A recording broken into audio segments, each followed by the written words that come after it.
오늘도 귀한 수요일 거룩한 시간을 떼어드리시는 사랑하는 성도님 한 분 한 분 귀한 삶에 오늘도 말씀에 위로와 격려와 도전이 함께 하시기를 간절히 소망합니다. 오늘 함께 읽은 이 신명기 23장은 주제에 따라 크게 세 부분으로 나눠볼 수 있습니다. 1절에서 8절까지는 여호와의 총회에 들어올 자격, 9절에서 14절은 군진 내의 청결 규례, 그리고 15절부터 마지막 25절은 일상에서의 사회적 윤리적 규례입니다. 이 첫 번째 기록하고 있는 여호와의 총회에 대한 말씀은 여호와의 총회, 이 총회는 단순한 모임이 아닙니다. 이 여호와의 총회는 크게 세 가지의 특징을 가집니다. 자, 이 여호와의 총회는 첫 번째, 이스라엘이 하나님 앞에 언약 공동체임을 고백하는 모임입니다. 그래서 우리는 혈통도 넘고 인종도 넘고 그 모든 것을 뛰어넘어 어떤 걸 기준으로 모인 공동체인가? 하나님의 언약 아래 형성된 언약 공동체이다 라고 하는 것을 이 여호와의 총회가 규정하는 첫 번째 규정입니다. 두 번째는 여호와의 총회에 들어가는 자는 나 또한 그 언약 공동체의 일원입니다 라는 고백입니다. 나 또한 인종을 넘어 혈통을 넘어 여호와 하나님의 언약 그 약속 아래에 놓여있는 한 개인임을 고백하는 것이 여호와의 총회에 들어가는 구성원의 두 번째 고백입니다. 마지막 세 번째는 하나님의 말씀과 명령이 우리의 삶의 법적이며 종교적인 권리와 책임을 갖는다는 결단 공동체입니다. 여호와의 총회에 들어가는 이들은요, 하나님의 말씀과 그 하나님의 명령을 그들의 삶의 가장 중요한 기준인 법으로 삼는 자들입니다. 그리고 그 법을 넘어 권리와 책임 또한 그 말씀 아래에 두고 있는 자들임을 고백하는 게 이 여호와의 총회에 모인 이들의 결단 고백입니다. 그렇다면 여호와의 총회라고 하면 단순히 잠깐 들어갔다가 나갈 수 있는 그 단순한 모임이 아닙니다. 내가 원해서 잠깐 들어왔다가 내 마음에 들지 않아서 나갈 수 있는 공동체도 아니에요. 공동체에 여호와의 총회에 들어온다라고 하는 건 이렇게 큰 의미를 가집니다. 우리는 여호와 하나님의 언약 아래 형성됐으며 나는 그 언약 아래 속한 이며 그 속한 나는 여호와의 말씀과 명령을 내 삶의 법적 책임과 권리를 갖고 있음을 고백하는 이들이 이들입니다. 오늘 본문은 그 여호와의 총회에 들어오지 못할 자에 대해서 기록을 합니다.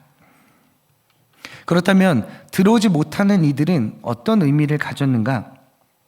당신은 여호와의 언약 아래 놓인 공동체가 아니라는 거예요. 당신은 그 공동체의 구성원이 될 수 없다는 겁니다. 더 나아가 당신은 하나님의 말씀이 그의 삶에서 무의미하며 당신은 굳이 하나님의 명령에 맞춰 살 필요가 없습니다. 들어오지 못할 자, 그런 의미를 가집니다. 이렇게 들어보시면 냉혹해 보일지 모릅니다. 차디차게 선긋고 잘라내는 듯한, 배제하고 그들을 소외하는 듯한 느낌이죠. 특히 오늘 들어오지 못할 자들에 대해서 크게 앞서 네 가지 부류를 이야기하는데 그들의 내용을 보면 조금 더 불편해집니다. 왜냐하면 들어오지 못하는 자의 첫 번째는 고환이 상한 자예요. 두 번째는 음경이 잘린 자, 세 번째는 사생자, 네 번째는 암몬 사람과 모압 사람입니다. 이게 왜 불편하냐면 여호와의 총회에 들어가지 못하는 자들을 보니 의미적으로 뭔가 몸이 아프고 불편하면 못 들어가나? 건강해야지만 들어갈 수 있나? 또는 출생의 비밀을 갖고 있으면 못 들어가나? 사생자는 안 되는 건가? 또 암몬 사람과 모압 사람, 특정 지역 또는 인종의 사람들 앞에 뭔가 배제하고 혐오하며 소외하는 듯한 내용들로 보이기에 불편합니다. 나는 그들 안에 속하지 않았나? 라고 하는 생각들로 불편할 수 있지만 사실 오늘 이 표현들은 더 중요한 의미들이 담겨져 있습니다. 의미를 보시면 그들이 들어갈 수 없는 이유를 좀 더 명확히 알 수 있습니다. 첫 번째 1절에 보시면 고환이 상한 자와 음경이 잘린 자가 나오죠.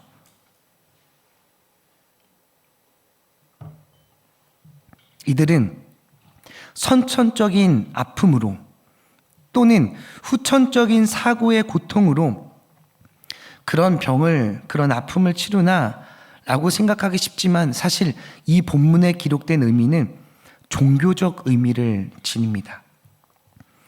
고대 근동에는요, 이방 종교에서 그 행해지던 의식들이 있었거든요.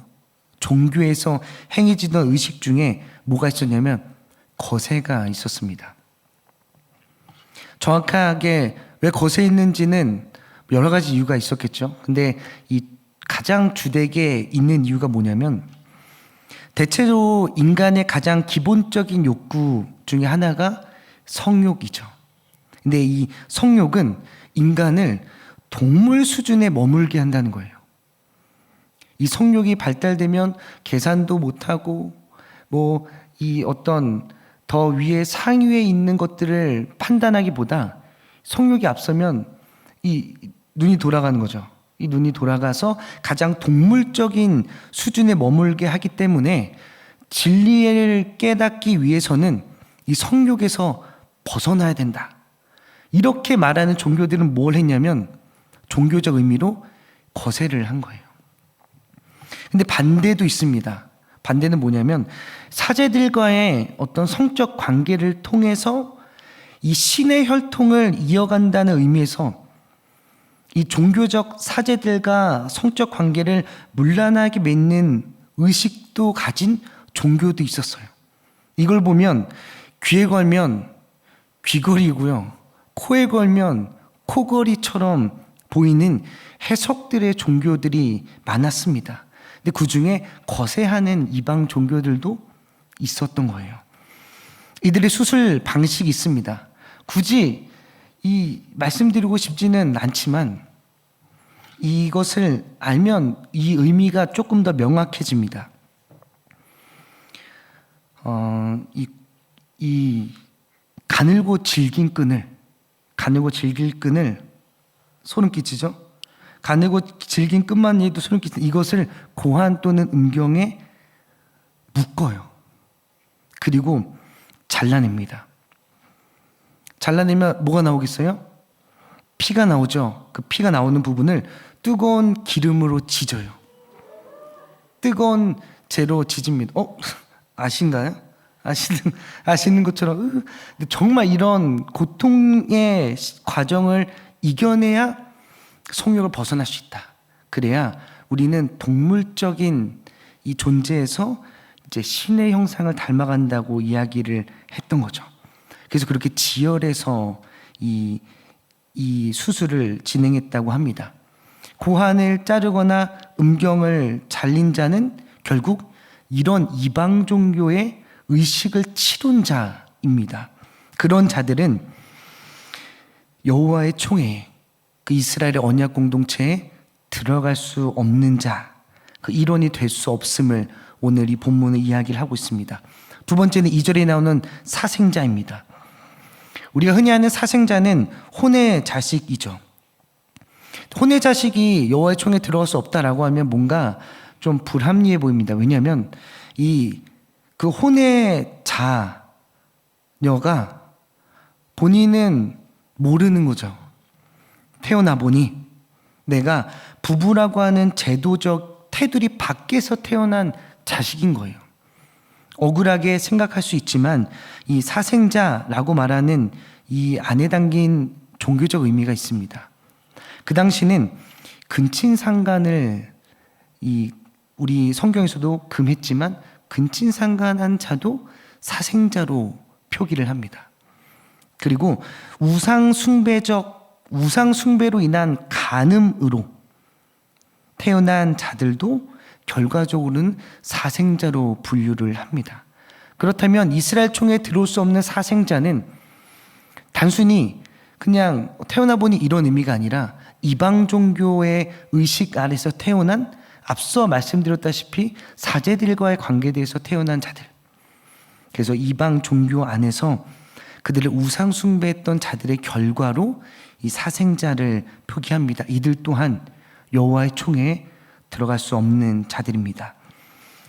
연이은 암몬과 모압은 이유가 다채로워요. 암몬과 모압은 그들의 시작을 보면 아브라함의 조카가 룻이었죠. 룻에서부터 이야기가 시작됩니다. 창세기 19장을 보시면 소돔과 고모라 사건이 일어날 때 룻이 도망을 치죠. 두 딸을 데리고. 이 19장 36절에 보시면 룻이 자고 있을 때 두 딸이 뭐라고 하냐면 우리가 우리의 계보를 이어가야 되지 않겠는가. 아버지와 잠자리를 갖자. 그래서 큰 딸이 아들을 낳아요. 그게 모압입니다. 이거는 모압의 조상이죠. 그리고 둘째 딸이, 작은 딸이 아들을 낳는데 이름이 베남미. 이 베남미는 암몬의 조상입니다. 결국 근친상간으로 시작된 그들의 혈통에서 시작하여 오늘 본문 4절에서 6절을 보시면 그들은 출애굽 당시에 떡과 물을 주지 않았습니다. 도움은커녕 방해를 했으며 심지어 그들은 저주까지 했었던 이들이기에 오늘 이 규례는 명확히 말합니다. 이들은 여호와의 총회에 들어올 수 없다. 7절에 에돔이 나오죠. 7절에 에돔은 여러분 아시다시피 히브리어로 불다입니다. 붉은 사람 에서 나오죠. 에서의 자손들입니다. 그들은 되어. 왜냐? 형제이기 때문입니다. 그리고 애굽 백성들도 되어. 그들이 객되었던 시절이 있었기에 그렇기에 그들은 훗날에 이 총회에 들어올 수 있었습니다. 자, 두 번째 주제가 등장하죠. 9절부터 나오는 군진내의 청결 규례입니다. 이 규례의 목적은 9절에 이렇게 명확히 나옵니다. 모든 악한 일을 스스로 삼가하는데 규례의 목적이 있어요. 근데 여러분, 악한 일을 삼가는데 이들의 규례는 어느 상황을 이야기하는가? 전쟁의 상황을 대체로 이야기를 합니다. 군진에 있을 때 전쟁의 상황. 여러분, 저희도 21세기에 참 있어서도 안 될 전쟁들이 일어나죠. 근데 전쟁 때는 뭐가 무서운가? 전쟁은 모든 것을 무의미한 상태로 돌립니다. 전쟁이 일어나면요, 목숨이 걸려 있잖아요. 목숨이 걸려 있을 만큼 급박하고 극단적인 순간이기에 전쟁 가운데는 법도 없어요. 도덕도 없습니다. 윤리도 없어요. 질서도 없이 무엇만 있는가? 본능만 있습니다. 그 본능만 지배하는 시간들, 그렇기에 그 시기에는 더욱더 예민하게 깨어 있어야 합니다. 그 본능에 관한 부분이 오늘 연이어 나오는 말씀들이 나옵니다. 이 몽설 같은 생리적 현상에서도 여러분, 배설물을 처리하는 것까지 나와요. 너희가 진영 밖에 화장실을 2대, 화장실 갈 때는 작은 삽을 가져가래요. 오늘도 이 말씀 묵상하면 이 말씀으로 어떤 말씀을 나눠야 할까?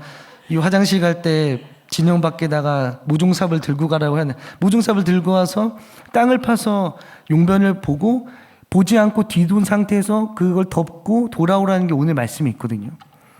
근데 사실 이 모든 것들이 뭐냐면 의식적 부정과 위생학적 관점에서도 그 당시 그들의 구분에는 그런 것들이 필요했다라는 겁니다. 그만큼 이 가장 본능적인, 가장 자연스러운 부분들까지도 사실은 이들의 총회에 들어오는 제재와 그들이 이루어내는 구별과 거룩, 구분의 한 차원으로서 기록되어 있다는 것입니다. 세 번째는 더 많아요. 일상에서 벌어지는 사회적, 윤리적 규범들입니다. 여러분 15에서 16절을 보시면 도망친 종이 나옵니다.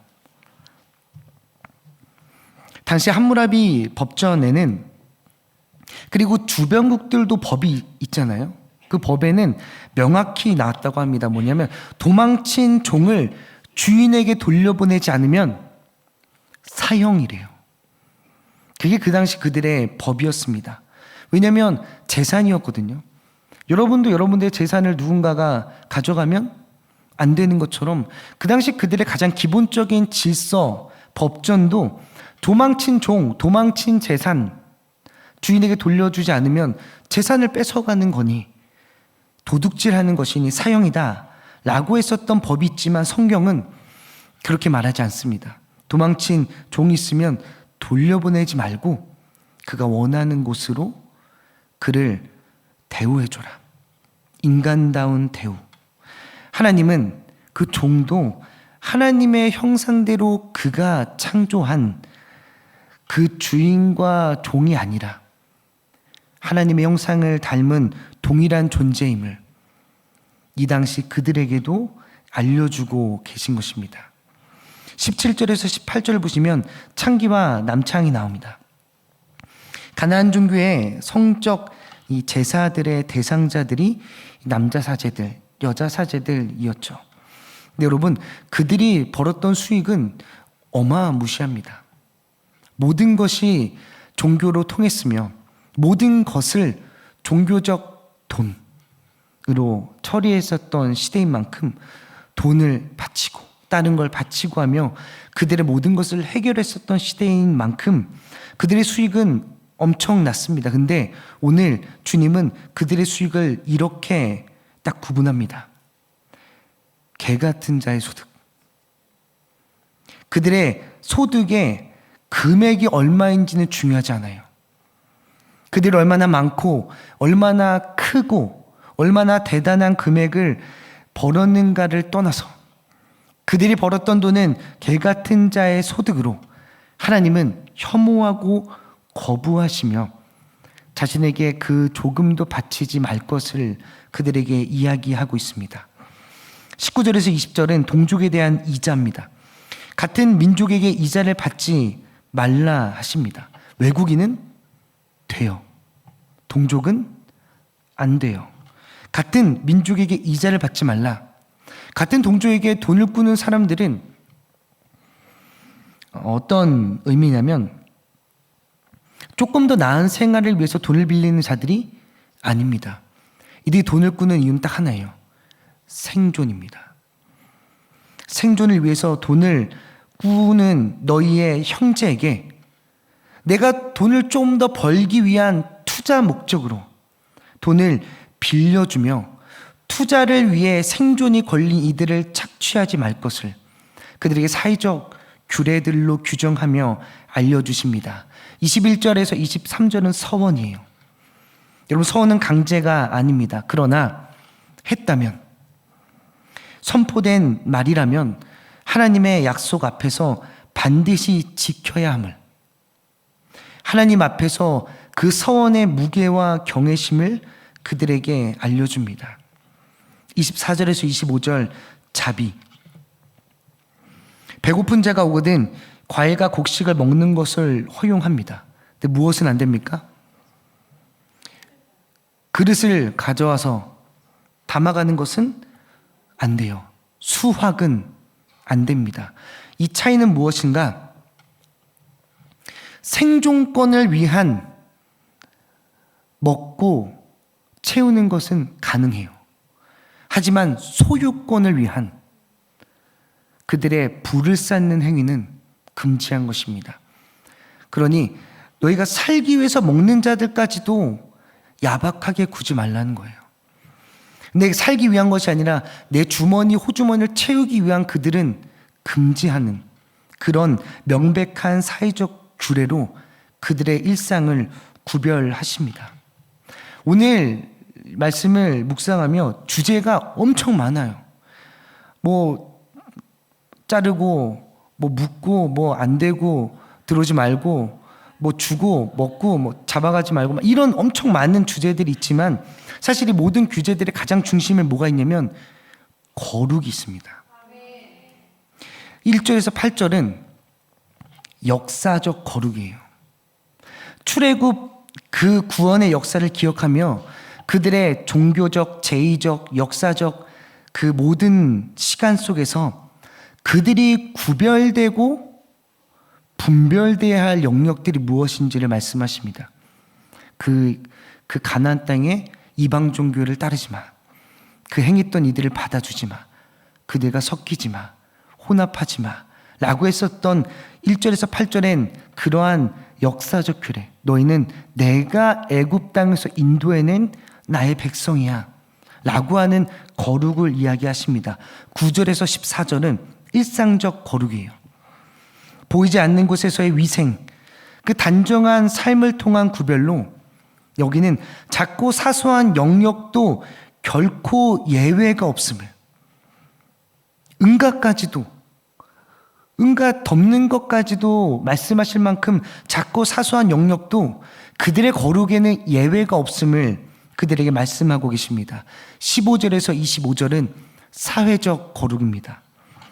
재정, 말, 약자에 대한 태도, 개인을 떠나 공동체적 차원에서도 그들의 구별된 영역임을 말씀하시며 너희의 삶이 나 개인을 넘어 여호와의 총회, 공동체에 두고 계심을 그들에게 알려주고 계십니다. 여러분, 성경에 나오는 거룩, 이 거룩은요, 부패하고 비틀어지며 어긋나고 어그러진 세상 속에서 이 세상의 질서 속에서 하나님의 질서를 세워가는 전투입니다.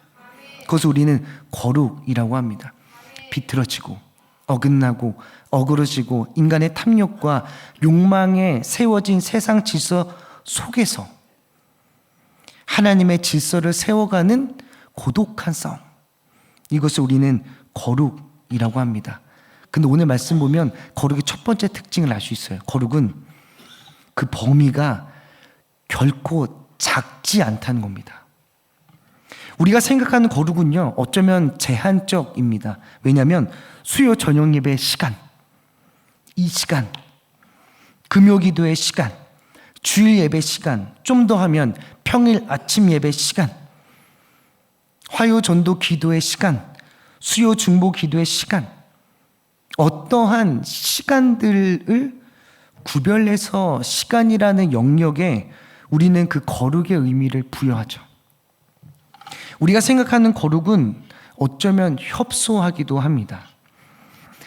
예배당, 교회당, 우리 각 부서실, 우리의 수양관, 이 공간이라고 하는 영역에 협소한 거룩이기도 합니다. 그런데 오늘 하나님은 그 거룩의 범위를 넓히십니다. 하나님의 거룩은요, 은가의 변소에도 포함돼요. 마음에 들지 않는 그 족속도 포함합니다. 도망친 남의 종인데 내 돈 써가며 돌봐줘야 되는 것도 거룩이에요. 급한 돈을 빌려준 형제와 이자 받지 않는 것도 거룩입니다. 생존을 위한 행위에 내가 열심히 농사지은 것들을 먹고 따먹는 그 행위에도 제한을 두지 말아야 하는 것도 거룩입니다. 여러분, 하나님의 거룩은 연관이 없는 곳이 없습니다. 작고 사소하면 삶의 곳곳 구석구석에 하나님의 거룩은 다 깃들어 있습니다. 우리가 지켜야 할 거룩의 영역도 이와 같습니다. 사랑하는 여러분, 여러분은 여호와의 총회에 들어갈 자신이 있으십니까? 오늘 여호와의 총회에 들어오지 못할 자, 그 반대가 여호와의 총회에 들어올 수 있는 자겠죠. 여러분은 어느 쪽에 속하십니까? 우리가 여호와의 총회에 들어간다라고 하기 위해서는 우리는 오늘 여러분이 머문 가정 안에서 배우자와 자녀의 시간도 돌아봐야 돼요. 오늘 여러분의 직장 안에서 함께 일한 동료들도 돌아봐야 합니다. 오늘 여러분의 사업장에서 여러분과 함께한 직장 그 직원분들도 곱씹어 봐야 돼요. 오늘 연락한 지인들, 그들과의 대화도 들여다 봐야 합니다. 아침을 먹으며, 걸으며, 때로는 운전하며, 때로는 통화하고 식사하며, 회의하며, 대화하며, 메시지 보내며, 심지어 옷깃을 스친 이들까지 내가 머문 모든 시간과 내가 깃든 모든 공간, 그때 그곳에 세상의 질서에 저항하며 하나님의 질서를 세워가는 과정이 거룩이기 때문입니다. 그렇게 우리는 거룩한 자가 되어야 여호와의 총회에 들어갈 수 있기에 우리는 그 하나하나를 사실은 다 곱씹어 봐야 합니다. 우리 모두가 거룩한 백성들이 될 수 있기를 소망합니다. 나로 인해, 나를 통해 그때 그곳에 하나님의 질서들이 세워질 수 있기를 소망합니다. 그렇게 우리 모두가 하나님의 거룩한 백성들로 거룩한 하나님의 나라를 세우는 통로가 될 수 있기를 간절히 기대하고 기도하며 소망합니다. 오늘 말씀 준비하며 떠올랐던 로마서 12장 2절 말씀 읽고 오늘 말씀 마치도록 하겠습니다. 너희는 이 세대를 본받지 말고 오직 마음을 새롭게 함으로 변화를 받아 함께 읽겠습니다. 하나님의 선하시고 기뻐하시고 온전하신 뜻이 무엇인지 분별하도록 하라. 아멘.